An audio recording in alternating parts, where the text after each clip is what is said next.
We have seen the project reactor operators. Now, to use the project reactor operators, we need to have the reactive data access first. So we will convert our Mongo repository to the reactive Mongo repository. So we'll see the demo of it, and we will also see the demo of map operator and filter operator. So I'm again in the project video collection, and in the class video controller, I have created three REST APIs: get one video, get all videos, and create video. I have also created a service, video service, that we will see in a moment. I have injected this video service in the video controller.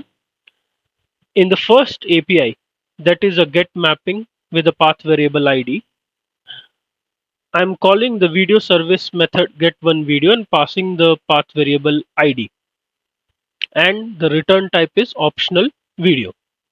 The second API is get all videos.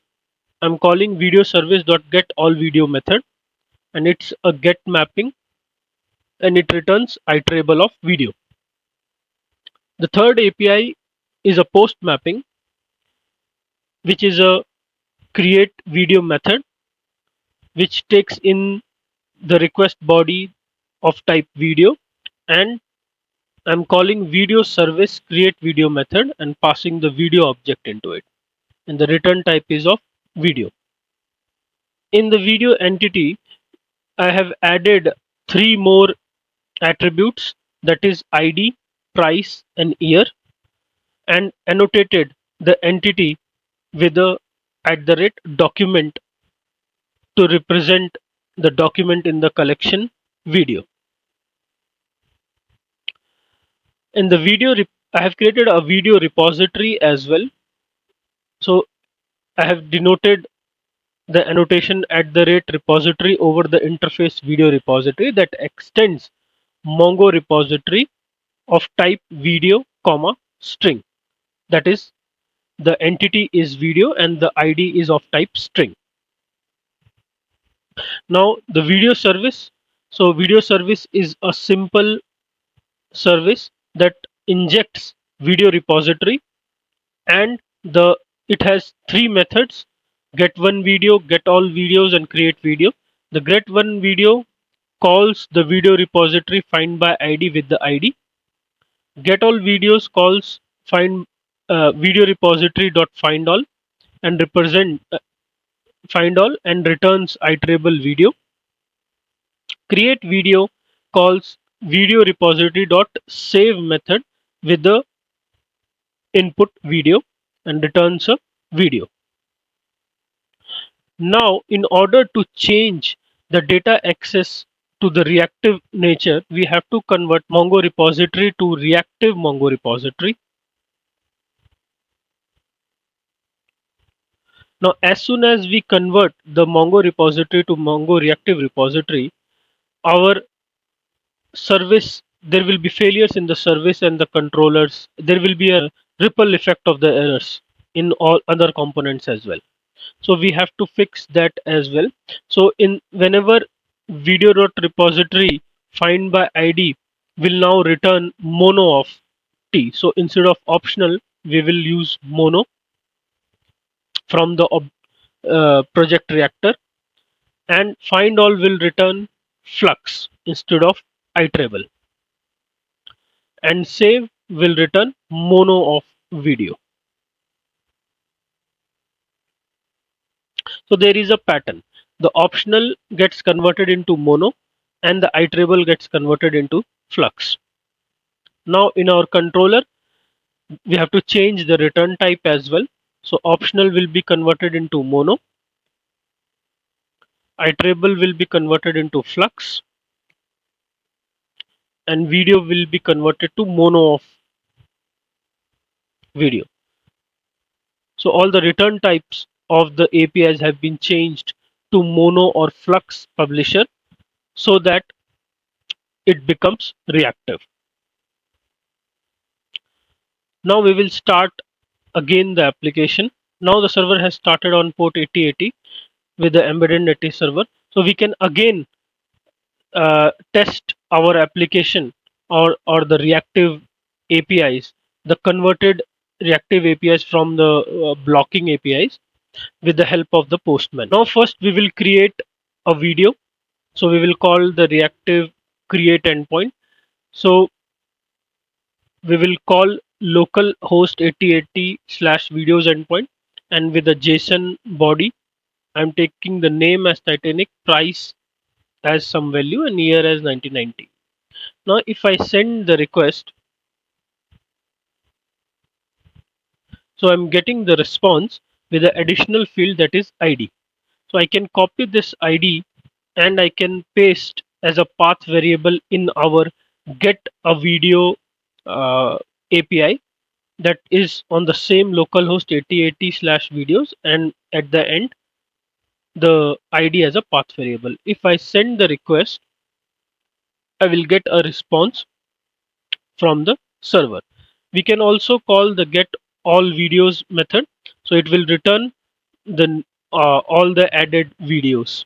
So it means that the reactive conversion of the data access is also working fine. So now we will see the map operator. So before starting with the map operator, so we are currently returning the entity object from our controller, but that is not a good idea. We generally don't return the entity object from the controller. We should use some kind of contract or what is called data transfer object, that is a layer that deals with the consumers, right? So instead of passing the entity object to the consumers, we will pass the DTOs from our controller. So I have created video request as the input DTO and video response as the output DTO. Video request is a class that has the name, price, and year. Although the name has been mapped to video name, right, for the request and the response in the contract.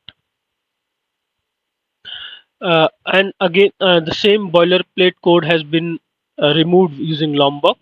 I have added one more method that is toEntity. So it will convert the video request to video. That is the DTO to entity.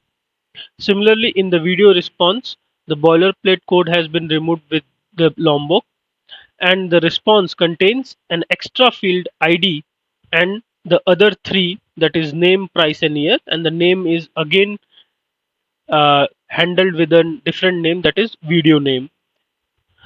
And to convert the entity to video response, I have created one more method that takes in the video and returns video response.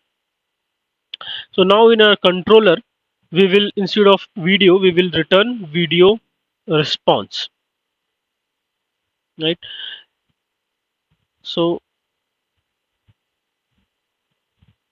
we will change all the return type value to video response, and the input or the request body in the create video will be video request instead of video.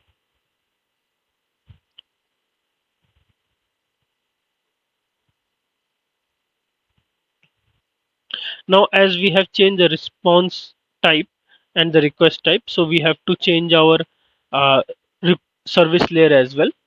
So instead of video, we have to return video response. Similarly for the other methods. Now, as we know, the repository always gives the entity object whenever we find or find all or save. So how we will return video response when when the video repository is giving the value or the video entity. So we will use the map operator. So we will map the video that is coming from the repository to the video response using the helper method as defined in the video response. So we will use video response dot from entity, and we will pass the video method, and we will return. So instead of using lambda, we can convert this to method reference as well.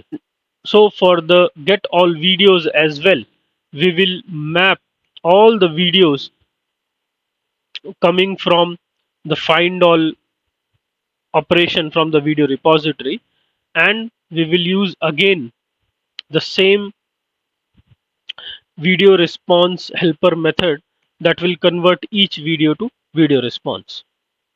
Similarly, we will copy the map operation for the save or the create video as well. So as you can see, we have one related problem still there, right? So if you go back to the video controller, now in the video controller we are calling the video service create video with the video request, right? But the video service is taking the parameter as video. So we have to convert this video request to entity. So we will use the helper method defined in the video request to entity that will convert video request to video. So we will use video request dot to entity, and hence we have managed to use DTOs over the entity while returning from our controller. So again we will start the application. So now the application has started over 8080, and now we can test our APIs again with the help of Postman. So we will create a new video. So suppose I say Titanic 1 with the price value 223 and year 1990.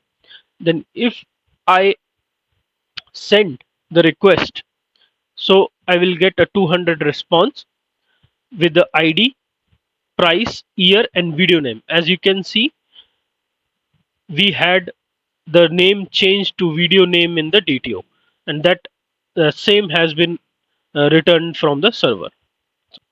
It means the DTO is successfully implemented. We can take the ID of this created video and we can paste it as the path variable, and if we send this request, we will get the ID, price, year, and video name, where video name is Titanic 1, similar to what we created. Now we will see the filter operator. So in the get all videos API, I have added a request param that is price greater than. So with the default value 0, I have passed this price greater than request param value to the get all videos of the video service method.